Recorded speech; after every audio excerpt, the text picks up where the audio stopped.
Here's a really quick video outlining how most B2B companies that I speak to have their current sort of sales and marketing system set up and how they can do a few things to really optimize it and stop the essentially the leakage of leads and revenue, right? So here's a few things. So usually what it looks like is they have some sort of inbound, outbound channels that are running and generating at least, let's say 50 to 100 to like 600 leads a month.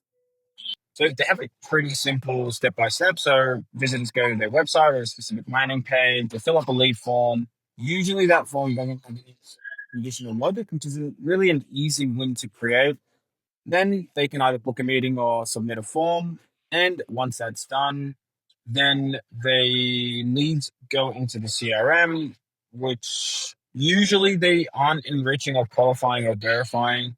Just that layer is missing, then it gets sent to a specific SDR sales rep that gets to handle doing the outreach for it. Usually the outreach is manual. The SDR does some more research on it, qualifies them, and there's a degree of human error, right? Especially if you have a high volume of leads coming in, and if you're getting 600 leads a month, and you have a bunch of SDRs, and the percentage of human error in it, and all this manual research and qualification work that needs to be done, it's very inefficient, right? It's a leakage essentially that needs to be fixed.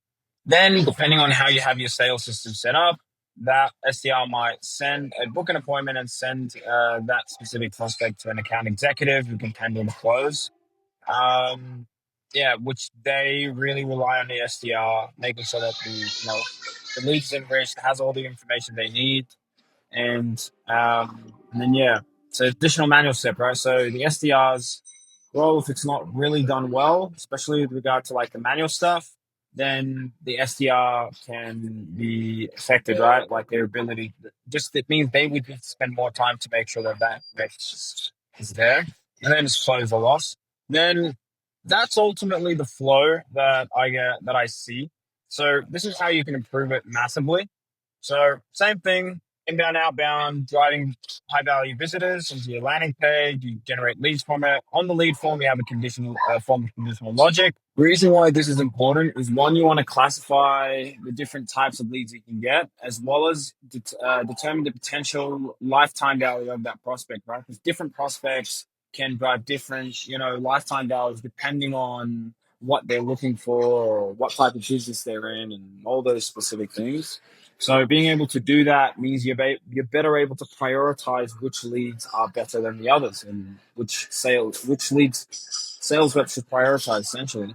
Then they can book a meeting or do a form submission, and that automatically sends it to the CRM, but also sends it to a GTM environment. And this is the key thing here. GTM environment can be set up on Clay. There's a few other different tools, but stick with Clay for now. And in that environment, you can very easily qualify, score, enrich, and categorize different leads amongst a bunch of other things, right? Qualifying them means you make sure that the leads coming in are actually aligned with the ICP and it's not going to be a waste of time for your sales rep, which is a massive thing. Score means you will have, say, a three-tier scoring system: tier one, tier two, tier three.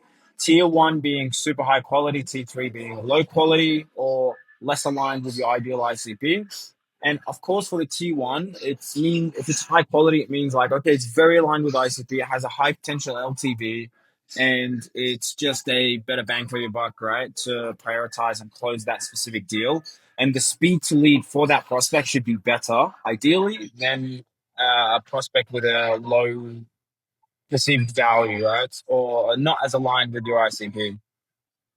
Of course, you can enrich it, verify the contact information, everything that you need, even add or research information that the sales reps might need so that they don't need to do it themselves. So they shouldn't do that sort of stuff. If they are, then there's a problem with the current system that's set up.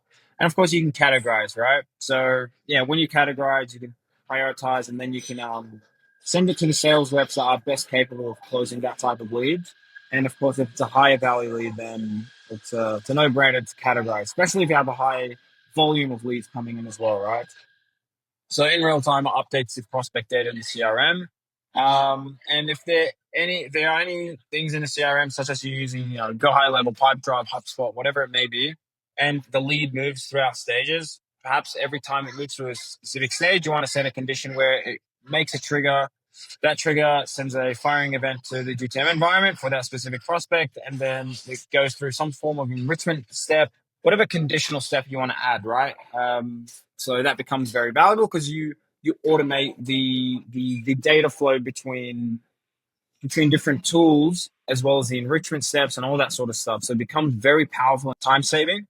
Again, especially if you have a high volume of leads coming in.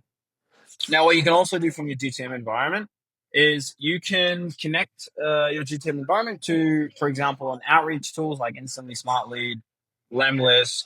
If you wanted to do outreach via LinkedIn, you can do it via HeyReach or Lemlist or a few other tools. The goal here is that you can auto add them to specific nurturing or outbound sequences or retargeting ads, even, right? So you can even send them to specific retargeting ads, depending on the type of prospect that they are and how they've been categorized, right? So it becomes super powerful once it's actually set up. And then, yeah, of course, the sales rep / account executive needs to handle the deal and aim for a close. And then, yeah, once it's closed one, you still send the info to the GTM environment because you want to have an overview of all the different deals that close. And also, assuming you are recording sales calls, you want to record the calls that led to deals being closed and why, and you want to be able to study them. So all of that information, even the call recordings, the transcripts, everything can be sent to your GTM environment. That information then can be very useful for marketing purposes, right? So if you look at all the deals that close, then the sales rep speaking to them, and the sales rep might tell them, look, how did you find us? What made you come to us? All these specific things that outline what are the key touch points that end up getting these high value deals in. Your marketing department will be able to have a clear summary of that, right? Your GTM environment goes through and digests everything, and then it pulls out the key information that you need to make strategic marketing decisions, right? Around content, paid ads, outbound, all that sort of stuff. So super powerful, as well as like with the closed loss stuff. If you're able to understand why deals were lost and try to figure out that why piece and then fix it and iterate on it, it's become super powerful. And again, the more, if you're generating a high volume of leads, like this can be adding tremendous value to the business's growth, right? Yeah, so that's the system. And if you need something like this set up for your business and you're experiencing similar problems, issues, or challenges, just shoot me a DM or ping me